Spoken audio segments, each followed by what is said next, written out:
गाजियाबाद में प्रेम प्रसंग का अंत हुआ है। गाजियाबाद में प्यार में धोखा देकर हत्या की गई है। गाजियाबाद में फिर एक युवती की हत्या का शव फेंका गया है।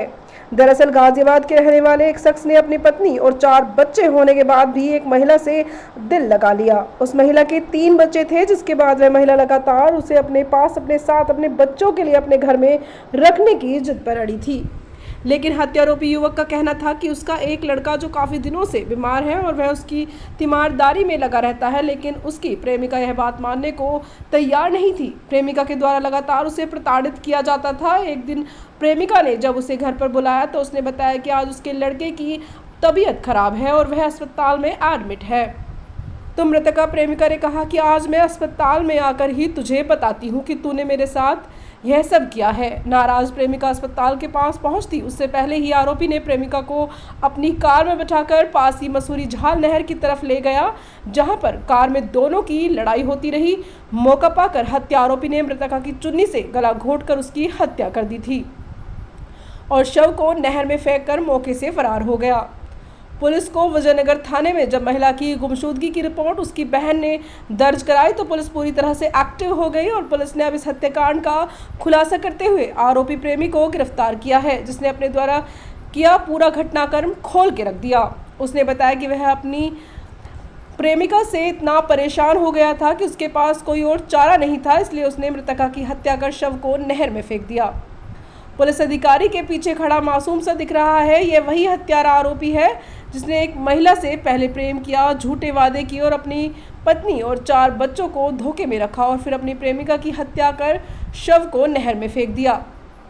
यह सब करके वह अपने बच्चों में लौट चुका है, अपने घर में रह रहा है। लेकिन गाजियाबाद के हाईटेक पुलिस ने जब हत्याकांड का खुलासा किया तो यह पूरा मामला खुलकर सामने आ गया।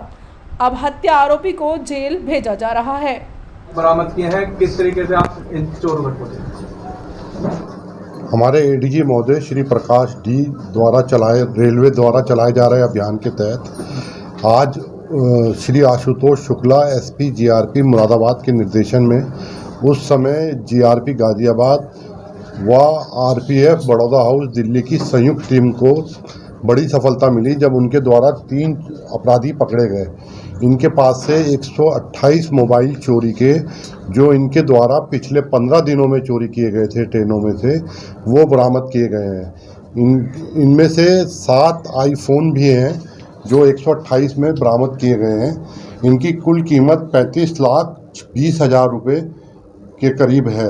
इनसे 6,000 रुपये नकद भी प्राप्त हुए हैं और इन चोरों का आपराधिक इतिहास खंगाला जा रहा है, जिसमें सभी के विरुद्ध 2 या 3 अभियोग पंजीकृत हैं और इनके विरुद्ध जो मोबाइल बरामद किए गए हैं, इनके स्वामियों का पता लगाकर भी इनके द्वारा जहां भी एफआईआर कराई गई होगी वो पता लगाकर विवेचना में सम्मिलित किया जाएगा। सर, किस तरीके से चोरी करते थे ये मोबाइल फोन? क्या मोडस ऑपरेंडी हुआ करता था इनका?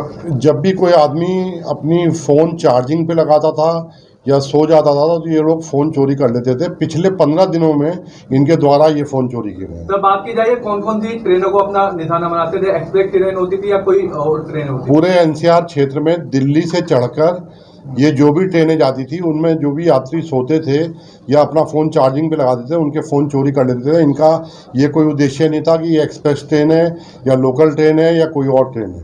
और सर, ये इतने भारी मात्रा में मोबाइल ले जाते तो उनका ये करने क्या वाले थे?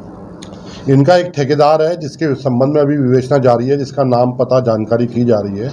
वो व्यक्ति इनसे फ़ोन ले जाके बांग्लादेश बॉर्डर पे पास करा देता था और बांग्लादेश में भेज देता था, जिससे इनकी इंडिया में IMEI भी रन नहीं हो पाती थी। सर, क्या इन लोगों के अलावा भी कोई और इसमें शामिल है? जो इनसे खरीदार है उसके बारे में अभी विवेचना में आएगा, अभी उसका नाम डिस्क्लोज करना ठीक नहीं है। और उनके साथ शामिल है या किस तरीके की पूछताछ में इन्होंने क्या बताया? ये 3 ही लोग अभी तक प्रकाश में आए हैं। ये चोरी करने वाले हैं। जो इनसे खरीदार है उसके बारे में हम लोग अभी तलाश जानकारी कर रहे हैं, जैसे पकड़ा जाएगा उसके बारे में बताएंगे। सर, ये मोबाइल बेचकर जो पैसा लेते थे उन पैसों का ये क्या करते थे? सिर्फ अपने निजी खर्चे के लिए, अय्याशी के लिए ये लोग इसका इस्तेमाल करते थे और कोई इनका पर्पज नहीं था पैसे। उसके प्रेमी और बाद में पति बने युवक है दूसरे समुदाय के व्यक्ति ने गला घोंट कर मार दिया है और पुलिस ने पूरे मामले का खुलासा किया है। क्या कुछ जानकारी है किस तरीके से ये खुलासा हुआ है? एक मामला का आज खुलासा थाना विजयनगर पुलिस ने किया है। एक महिला थी जो पहले उसकी गुमशुदगी लिखी गई थी, फिर उसमें शंका व्यक्त की गई कि ये इसको मार दिया गया है। तत्काल अभियोग दर्ज किया गया और उसमें जो संदेही अभियुक्त था, जब उसको कब्जे में लेकर कड़ाई से पूछताछ की गई तो पूरा उसने उसकी हत्या करने की कहानी बताया है। और उसकी निशानदेही पे जो डेड बॉडी है उसकी अभी तलाश की जा रही है। डेड बॉडी अभी रिकवर नहीं हुई है। जो अभियुक्त है उसका कहना है कि उससे 5 साल पहले से प्रेम संबंध थे, फिर उससे शादी कर लिया था और वो ऑलरेडी शादीशुदा है। और जो महिला थी वो भी शादीशुदा थी, बच्चे भी हैं उसके। वो बार बार दबाव बनाती थी कि तुम अपने पहली वाली पत्नी को छोड़ दो, मेरे साथ रहो। इसी से तंग आकर उसने उसकी हत्या किया था और हत्या करके डेड बॉडी को नहर में फेंका है। डेड बॉडी को रिकवर करने का प्रयास किया जा रहा है और पूरी कड़ी वैधानिक कार्रवाई इसमें सुनिश्चित की जा रही है। सर, किस तरीके से हत्या की गई, किस तरीके से इस महिला के शव को नहर में बहा गया है, कहाँ लोकेशन है सर? हत्या का जो बता रहा है एक सेंट्रो गाड़ी से आया है और उसको टेलीफोन से जब इसकी बात हुई तो फिर वो महिला इसके पास आती है, गाड़ी में उसको बैठा लेता है। गाड़ी में भी इनका आपस में झगड़ा होता है, फिर नहर पटरी पर ले जाता है रात में सुनसान, और वहां पे उसकी चुन्नी से उसका गला घोट देता है और कहता है उसकी चुन्नी अभी भी गले में ही उसके होगी, और उसको फिर नहर पटरी से ही नहर में फेंक देता है। और इसके बाद आके थाने पे गुमशुदगी भी लिखाता है अपने को बचाने के लिए, ताकि उस पर शक न हो कि उसकी पत्नी कहीं गायब हो गई। सर, 4 साल से दोनों साथ रह रहे थे, प्रेम संबंध से शादी भी कर चुका था आरोपी। उसके बाद क्या कुछ ऐसी वजह रही कि हत्या उसके द्वारा की? उसकी वजह जो ये बता रहा है कि वो बार बार तंग करती थी कि अपने जो उसकी पहले से शादीशुदा बीबी और बच्चे हैं उनको छोड़ के वो इसके पास ही रहे, उनसे कोई मतलब न रखे, जबकि वो ऐसा नहीं कर पा रहा था, इसीलिए उसने उसको रास्ते से हटाया। सर, दोनों अलग अलग समुदाय के थे, ऐसे में निकाह की बात या शादी की बात सामने आ रही, तो क्या कानूनी प्रक्रिया अपनाई गई थी? इसमें इनका ये कहना है कि जब इससे संपर्क में आई तो बाद में इसने उससे शादी भी कर ली थी।